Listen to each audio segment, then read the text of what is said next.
నిజంగానే 10 ఏళ్ళు మేము అధికారంలో ఉంటామని చెప్పేసి రేవంత్ రెడ్డి గారు చాలా ఉద్ఘాటంగా, చాలా ఉద్వేగపూర్వకంగా, ఆవేశపరంగా చెప్పారు. మరి నిజంగా అన్ని రోజులు అవకాశం ఉందంటారా? అసలు ముందు ఈ కథ ఉడిస్తే తర్వాత ఆలోచిద్దాం. ముందు మీరు అన్నట్టు 6 హామీలు ఇంప్లిమెంట్ చేయక తప్పదు. Local body is a litmus test for us. దాని ఇంగ్లీష్లో లిట్మస్ టెస్ట్ అంటారు, మీకు తెలుసు. దాంతో మా కథ ఎంతో బయటపడుద్ది అన్నారా. సో తొందరపడి అవతల 5 ఏళ్ళు నేనే, ఇంకో 5 ఏళ్ళు నేనే అని చెప్పే పరిస్థితి ఉందని నేను అనుకోను. సరే, ఆయన ఇష్టం, ఆ సీఎం మా పార్టీ నేను అనకూడదు. కానీ ముందు అసలు మాకు బూరడని ఛాలెంజెస్ ఉన్నాయి. ఈ ఛాలెంజెస్ని ట్యాకిల్ చేయాలి. చేస్తే తప్ప ఓటు మనకి పడదు.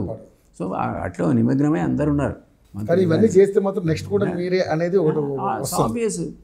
టీఆర్ఎస్ 10 ఏళ్ళు ఇవ్వలే, మూడోసారి వచ్చేవరకు తీసి పక్క పెట్టిన తర్వాత చూద్దాం. కూడా టైం కూడా మెన్షన్ చేస్తున్నారు సార్. వచ్చిన 100 రోజుల్లోనే కంప్లీట్ చేస్తామన్న వాళ్ళు 8 నెలలు 9 నెలలు అయినా ఇంకెంతవరకు చేయలేదు. అసలు ఇస్తే మాత్రం పబ్లిక్ మర్చిపోతారు కదా, మీకు తెలుసు కదా.